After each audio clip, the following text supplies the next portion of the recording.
The Italian Wine Podcast is introducing a new donation drive this month. It's called Why Am I a Fan? We are encouraging anyone who tunes in on a regular basis to send us your 10-second video on why you are a fan of our podcast network or a specific show.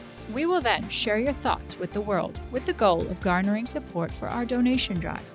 Italian Wine Podcast is a publicly funded, sponsor-driven enterprise that needs you in order to continue to receive awesome free wine edutainment 7 days a week. We are asking our listeners to donate to the Italian Wine Podcast by clicking either the GoFundMe link or the Patreon link found on italianwinepodcast.com. Remember, if you sign up as a monthly donor on our Patreon, we will send you a free IWP t-shirt and a copy of the Wine Democracy book, the newest Mama Jumbo Shrimp publication.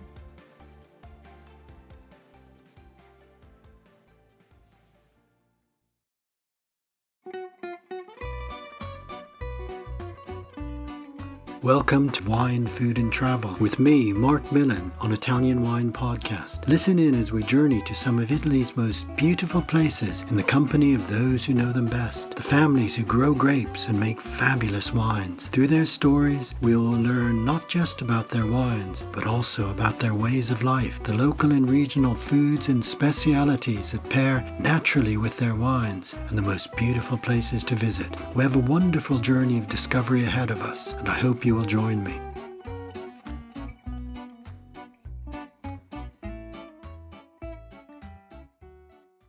Welcome to Wine, Food and Travel with me, Marc Millon, on Italian Wine Podcast. Today we travel to beautiful Emilia-Romagna, to the foothills above Parma that lead up to the high Apennines, to visit Langhirano, a town dedicated to the production of one of Italy's greatest food products, Prosciutto di Parma, DOP.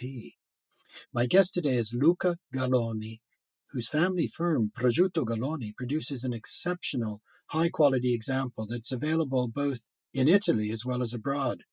I had the pleasure to visit Luca in Langhirano just a few months ago, so I'm delighted today to have him with us to share his family story and to tell us all about Prosciutto di Parma. Welcome, Luca. Thanks so much for being my guest today. How are you, and is the sun shining in Langhirano? Hello, Mark. Here in Galloni, everything works fine. And since the last time you visited us, our prosciutti are aging well, and their flavor is developing even more than before. I can just picture all those beautiful prosciutti slowly maturing in the prosciuttificio. It's quite a sight to see them. Now, the Prosciutto Galloni is in Langhirano, and it's a very particular place because it's a town that's dedicated to the production of this one very special product. Why is Langhirano the place for Prosciutto di Parma, and what is so special about this particular environment? Langhirano is a small village on Parma Hills, and it is located at the foot of Apennine Mountains. It's like a few kilometers from Gulf of La Spezia, the seaside. And for this reason, it is perfect to receive the marino. It's a gentle wind that comes from the sea and give us the right humidity and temperature to age prosciutto di Parma. Okay, so it's a particular location that benefits from these natural conditions. It's quite extraordinary when one drives into Langhirano, passing the beautiful Torre Chiara castle and coming into the town, to see these large buildings, the prosciuttifici, that are all positioned in a particular angle. I guess that's to be able to utilize this special wind, the marino, that comes in off the mountains. Yes, it is correct. We receive the air, and all the prosciuttifici, we call it them prosciuttifici, are all orientated to receive this wind from the seaside. Okay. So historically, has Langhirano been a center for the production of Prosciutto di Parma for a very long time? Yeah, sure. I don't have exact information about when the production started, but I know that Langhirano was famous for prosciutto even at the end of 19th century. But probably when we spread worldwide, it was around the 70s. Okay, so that was when a big boom in production came about with the large number of prosciuttifici. Exactly. Okay. There previously, Luca, there was a very important symbiotic relationship between the producers of another famous product from your area, Parmigiano Reggiano, and Prosciutto di Parma. Tell us about this. I think that for sure prosciutto and parmigiano are the two most iconic products of Parma and for sure of Emilia-Romagna, our region. It is important to know that historically our breeders used to feed our pigs with whey, that is the noble waste of Parmigiano production. For some reason, it is their connection, their relationship grow stronger and stronger. Yes, Luca, I remember when I visited the region many years ago that every caseificio producing Parmigiano Reggiano, many of them would have an area where they kept pigs actually on at the caseificio, and this huge quantity of whey would be fed to the pigs, making the meat, I guess, very sweet, which is important for prosciutto di Parma. I don't think that happens anymore, but it's an interesting historical link. Is that right? It's not. It's not the case anymore. Depends. Depends. There are many breeders that are still feeding their pigs in this way, and actually we are selecting our raw materials with also this kind of link. We need that our producer of our breeder, like they give us this kind of way because it's perfect to age the prosciutto with the minimum quantity of salt because the connection between the muscle is stronger and also the fat of our pigs is more and very white. That is perfect for our production, actually. Ah, okay. So you get that beautiful white fat, that sweet fat. Now, prosciutto di Parma is one of Italy's greatest food products. It's loved in Italy, and it's also known throughout the world. What makes prosciutto di Parma DOP so special, so different from other air-cured hams produced elsewhere in Italy? I think that for this product, its taste, its flavor, its sweetness, and also its mildness is an universal taste. So it is good, and everyone likes good food. So even if it's not even if it doesn't belong to a tradition of a foreigner country, is loved from everyone, from Italy to US to Canada to Australia, and everyone is able to immediately recognize his unique taste. Yeah, I think that's right. It's that delicacy and the sweetness, along with the depth of flavor that good prosciutto di Parma has. Now, your prosciuttificio is extremely modern and makes use of the latest technologies. I saw robots moving the hams around and assisting with various processes. But at its core, it's still very much an artisan product produced by the skill of artisan maestri who know just what needs to be done at every stage. I remember seeing the chief salter, for example, rubbing each prosciutto by hand, knowing just how much salt to put around each prosciutto because it would differ.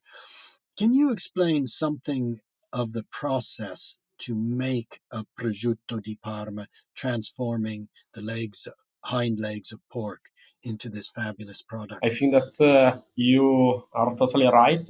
Prosciutto is still a very artisan product, and the human hands are indispensable.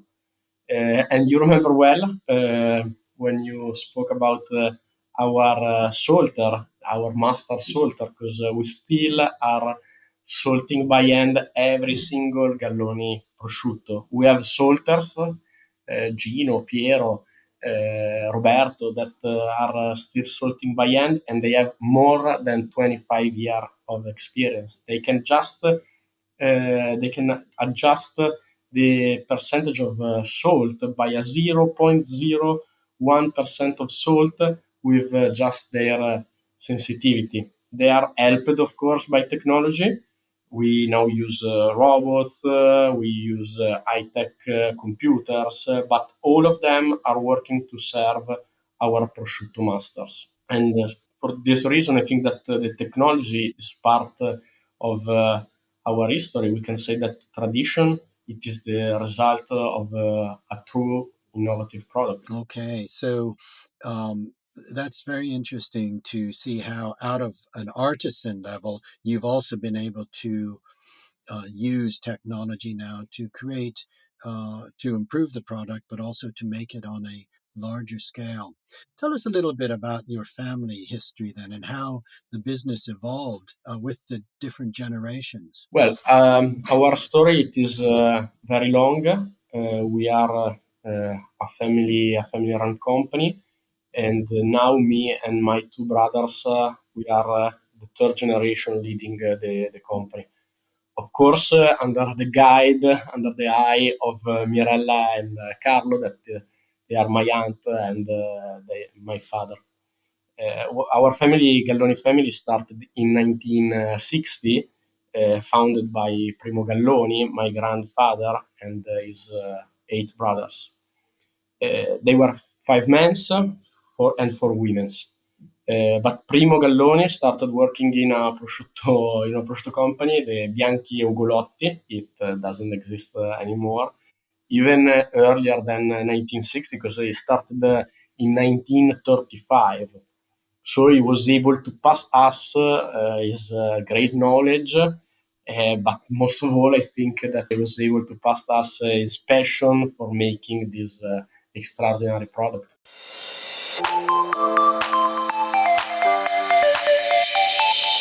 Are you enjoying this podcast? There is so much more high-quality wine content available from Mama Jumbo Shrimp. Check out our new wine study maps, our books on Italian wine, including Italian Wine Unplugged, The Jumbo Shrimp Guide to Italian Wine, Sangiovese Lambrusco and Other Stories, and much, much more on our website, mamajumboshrimp.com. Now back to the show.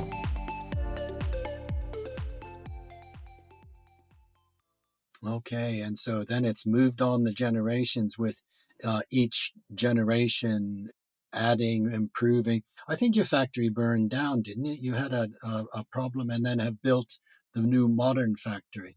Yeah, it is true. We had this big fire in 2016. It was the 14th of July 2016. But we found that in our family, in our people, we found the strengthness to rebuild everything. And the same day, my father told everyone of the company, okay, we are going to rebuild a new factory. It's going to be even more beautiful than before. And we are going to produce a prosciutto that is even better than before. And we are going to do it in less than 1 year. And the 13th of July 2017, we were able to salt the first prosciutto of the new plant. So it was tough because it was a tough year, but at the end of everything, I think that we were able to build something really, really unique in the world. Now, Luca, how many prosciutti do you produce?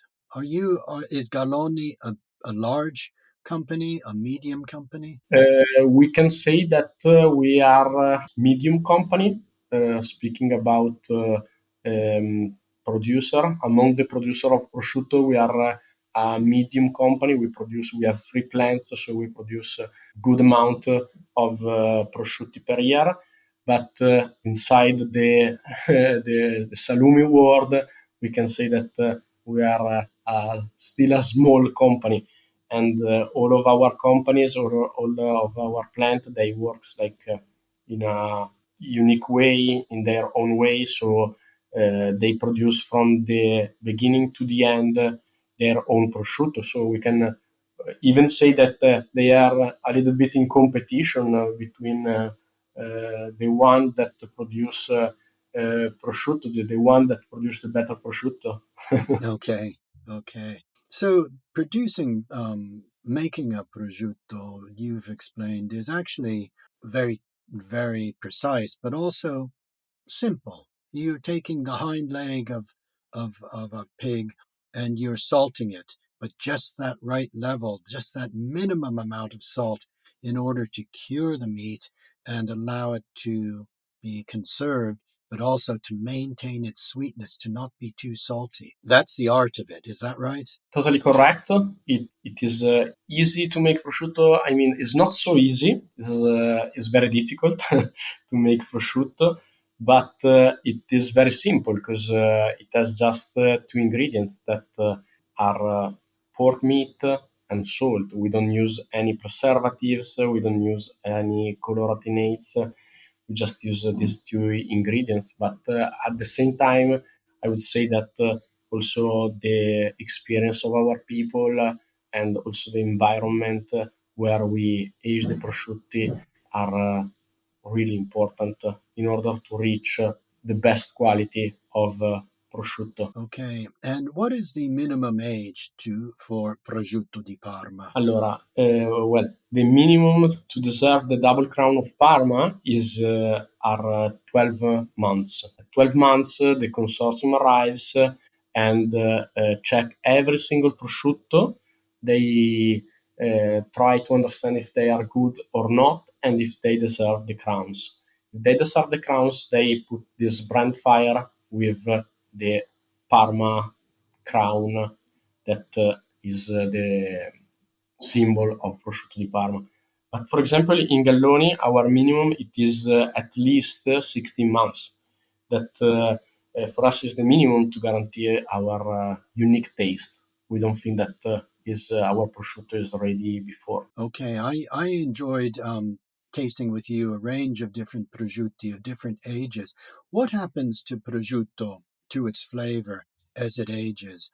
How does it develop? I think that our minimum is 16 months, as I told you, but we can reach even 30, 36 months. And more you age the prosciutto, more strong the flavor is going to be. I don't think that there is a perfect age. For example, my favorite one is 20 months, but you can taste the mildness when you eat at 20 months, but at the same time, it is a strong character. So it is also a matter of character. Okay, The perfect age is a matter of how you taste it and in which circumstance are you having it. well, let's talk about that. The best ways to enjoy prosciutto di Parma. What are the various circumstances or ways to enjoy prosciutto di Parma? And what wine would you drink with it? I'm a purist of prosciutto Galloni, so always plain, but maybe with some bread. In Italy, we have a huge choice of different type of bread, but even with some buffalo mozzarella or some pigs, it is very good. But even with pizza with prosciutto Galloni, you can eat a great pizza with our prosciutto. But always remember to put the prosciutto just after you cooked your pizza, no, not before. Okay, okay. And what about the wines that pair well with prosciutto? I know that the Colli di Parma, for example, where you are, is also a wine area, producing some wonderful wines that do go very well with prosciutto di Parma and with other salumi. Yeah, it's totally true. On our hills, we've produced a fantastic Malvasia. It's a very fruity wine, and for me, it's perfect to pair with prosciutto because I think that the perfect combination is with sparkling wine. But In Italy, there are many sparkling Italian wines that are perfect. I think, for example, to a Trento Doc or an Altalanga. Or a Franciacorta. Or Franciacorta, exactly. Franciacorta is wonderful. Yeah, yeah. Actually, that's interesting. I think you're right. Sparkling wines do go extremely well with prosciutto. Maybe it's the delicacy of both that pairs well. I know that Langherano is famous for prosciutto di Parma, but Emilia-Romagna, Emilia particularly, as a whole, produces a vast range of cured pork products, many with their own DOP quality designations. I'm thinking of Culatello di Zibello, Mortadella di Bologna, Salame di Filino, Coppa Piacentini, and much more. Why historically has Emilia been such an important area for the curing of pork products? I think that Emilia Romagna it is a strategic place for salumi. We have mountains, Apennini. We have the River Po. We have the biggest level ground in Italy, and also we have the sea. And I think that it is for this reason that we were able to grow pigs in Pianura Padana, but also to easily measure them or to produce different kind to make different production like mortadella or in the bassa in the level ground to produce another salumi that is culatello. And so I think that is a perfect combination, breeders and producers. Yes, yes, I can see that. And of course, this great Po Valley, the longest river in Italy, this is known as Food Valley because so many good things to eat and drink come from the Po Valley. Um, Parma's famous for its foods as well, not just prosciutto. What are some of the most typical dishes that every visitor to Parma and Langherano must sample after, of course, their antipasto of Galloni prosciutto? That is a tough question.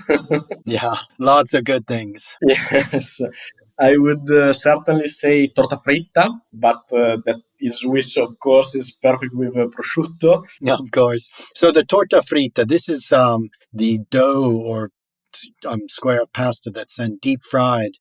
Is that right? To have Yeah, with salumi, with prosciutto. correct. Okay, I love that. Almost a street food. Yes, you can. Is perfect with as a street food or as an appetizer, but also I would say ricotta and spinach tortelli are very famous in Parma. It's something that you have to try, and for sure anolini is a kind of tortellini in broth. But there are so many dishes I can try. Yeah, it is one of the great areas in Italy to travel for food. Now, you export your prosciutto di Parma all around the world, particularly to the U.S. as well. I think is to the U.K. Where a lot of our listeners are located. Is your prosciutto widely available in the U.S.? Absolutely yes. We this year we reached also different countries. We now are exporting in 25 different countries worldwide. So we reach every corner of the world, but just like countries that appreciate the highest quality for prosciutto di Parma, of course. Now, what should consumers look for when buying prosciutto di Parma, wherever they're located? Of course, I think that they look for prosciutto Galloni. Of course. Now, is pre-sliced prosciutto as sold in supermarkets an acceptable way of purchasing? For some of us, it's the only choice we have. I think yes. I think that the world is developing, and for sure we need also a different way to eat prosciutto. So of course, pre-sliced is an option. I think that the best way for sure is still to slice your prosciutto freshly on a maybe on a burger slicer and to eat it right way. But for sure, also sliced is an option. Actually, I was fortunate enough to be able to sample your prosciutto in just that way with that beautiful hand slicer being turned by hand and the slices of prosciutto just coming off, and we sampled it, I think, with a glass of Malvasia. So it's a beautiful memory for me to make, I think of that when I think of my visit to Langerano with me. You've made me very hungry this morning, and I wish I could enjoy some of your prosciutto di Parma right now.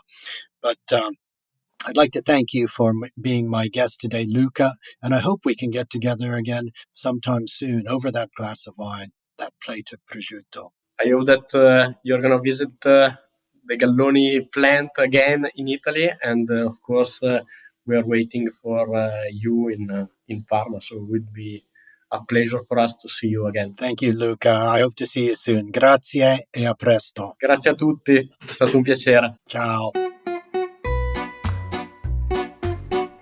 We hope you enjoyed today's episode of Wine, Food and Travel with me, Marc Millon, on Italian Wine Podcast. Please remember to like, share and subscribe right here or wherever you get your pods. Likewise, you can visit us at ItalianWinePodcast.com. Until next time, chin chin.